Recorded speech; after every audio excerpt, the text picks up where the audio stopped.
സൗരയൂഥത്തിലെ ഏറ്റവും വലിയ ഗ്രഹമാണ് വ്യാഴം. 90-ലധികം ഉപഗ്രഹങ്ങൾ ഉള്ള വ്യാഴത്തിനെ എന്തുകൊണ്ടാണ് സൗരയൂഥത്തിന്റെ വാക്യൂം ക്ലീനർ എന്ന് വിളിക്കുന്നത് എന്നറിയാമോ? ഗ്രഹങ്ങളിൽ വെച്ച് ഏറ്റവും വലുതായതിനാൽ വ്യാഴത്തിന് ഗുരുത്വാകർഷണം അതിശക്തമാണ്.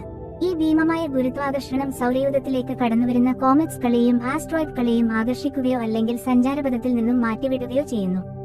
വ്യാഴത്തിന്റെ അതിശക്ത ഗുരുത്വാകർഷണം ഭൂമിക്ക് ഒരു കോസ്മിക് ഷീൽഡ് പോലെ പ്രവർത്തിക്കുന്നു എന്ന് ശാസ്ത്രജ്ഞർ കണ്ടെത്തിയിട്ടുണ്ട്. ഇന്നുവരെ രേഖപ്പെടുത്തിയതിൽ വെച്ച് അപകടകരമാവും വിധം ഭൂമിയുടെ അടുത്ത് കൂടെ കടന്നുപോയ ഒരു കോമറ്റ് ആയിരുന്നു 1770-ലെ കോമറ്റ് ലെക്സൽ. ഏകദേശം 50 കിലോമീറ്റർ വലിപ്പമുള്ള ഒരു ഭീമൻ ധൂമകേതു ആയിരുന്നു അത്. ഭൂമിയിൽ നിന്ന് ഏകദേശം 2.2 മില്യൺ കിലോമീറ്റർ മാത്രം അകലത്തിലാണ് അത് കടന്നുപോയത്. അതായത് ചന്ദ്രനുമായുള്ള ദൂരത്തിന്റെ 6 മടങ്ങ് അകലെ കൂടെ. ഇതിൽ ശ്രദ്ധിക്കേണ്ട കാര്യം, ഈ കോമറ്റ് ഭൂമിയിൽ പതിക്കാത്തതിന് പ്രധാന കാരണം വ്യാഴത്തിന്റെ ഗുരുത്വാകർഷണ ബലമാണ്. കോമറ്റ് ലെക്സൽ സൗരയൂഥത്തിലേക്ക് പ്രവേശിച്ച് വ്യാഴത്തിന്റെ അടുത്ത് കൂടി കടന്നുപോയി.